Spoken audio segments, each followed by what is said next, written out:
प्रयोग अलग-अलग है। तो कई बार जब उनके द्वारा आमजन के ऊपर या निर्दोष जन के ऊपर वो कृत्याओं का प्रयोग किया जाता है, तो वो उन्हीं कृत्याओं से बचाने वाली, अपने शत्रुओं का जीभ पकड़ करके स्तंभन कर देने वाली, कहीं न कहीं अपने शत्रुओं की बॉडी को पैरालाइज़ कर देने वाली। बिल्कुल नोट करिए ये बात। ये माँ का एक ऐसा स्वरूप है, तभी मैंने पहले ही कहा था कि वो जो मंत्र है ना कहीं न कहीं माँ का स्तंभन उच्चाटन वाला, उसको नेशनल टीवी पर बैठ कर के सबको बता देना, बिना किसी सावधानियों की जानकारी के दे देना, बहुत आसान है महाराज। लेकिन कोई नया साधक, कोई सिद्ध बनने की जिसकी इच्छा हो, बहुत बड़ा तांत्रिक बनने की जिसकी इच्छा हो, वो बिना जानकारियों के, महाविद्याओं के उस मंत्र के प्रारूप में उतर जाए कि जी मेरे सर्व शत्रु का नाश हो जाए। अब पता लगे किसी के साथ उसकी छोटी सी झड़प हो जाए, वहाँ भी उसका प्रयोग करने की वो कोशिश करे। यही चीज़ें जो हैं वो विनाश का कारण बनती हैं। इसीलिए पहले कहा गया कि जो सिद्ध गुरु या कहीं न कहीं सिद्ध तांत्रिक हुआ करते थे, जो लगता था उन्हें कि शिष्य की पूरी परीक्षाएँ करके कि कल को ये इस शक्ति का दुरुपयोग नहीं करेगा, उसको ही सिर्फ़ देते थे। माँ पीताम्बरा की वो शक्ति है, जो कहीं न कहीं अपने शत्रु का जीभ पकड़ करके पूरी बॉडी को पैरालाइज़ करने वाली भी शक्ति है। इसीलिए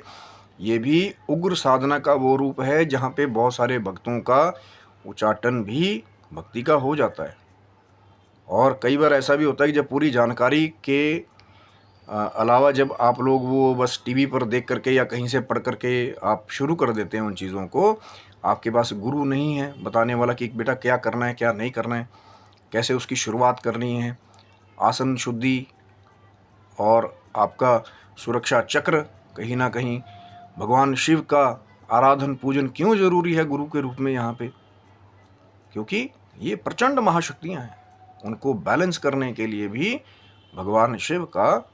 रक्षण बहुत ज़रूरी है। वो जो शक्ति पीठ के भैरव हैं कहीं न कहीं,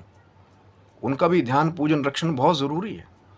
गणेश जी की आराधना तो सबसे शुरू में हमेशा कहता हूँ कि चाहे कोई भी आराधना हो, चाहे कोई वैदिक पूजन हो, चाहे कोई भी पूजन हो, गणेश जी का आराधन पूजन, और यदि माला पे जाप करें तो पहला जाप जो है गणेश जी की माला का होना बहुत ज़रूरी है। यदि गुरु नहीं है, फिर भी आप सिर्फ माँ के स्वरूप को प्रणाम करने के लिए ध्यान करना चाहते हैं, तो भी अगर माला के ऊपर आप जाप कर रहे हैं, तो भगवान शिव के मंत्रों का जप, यदि आपके पास गुरु नहीं है, या तो गुरु मंत्र का जप,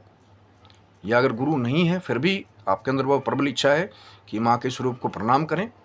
तो भगवान शिव के मंत्रों का आप पहली माला जो है करके, अगर माला पे जप कर रहे हैं, कि जैसे वो वेद की आज्ञा है महाशिव पुराण में स्त्रियों को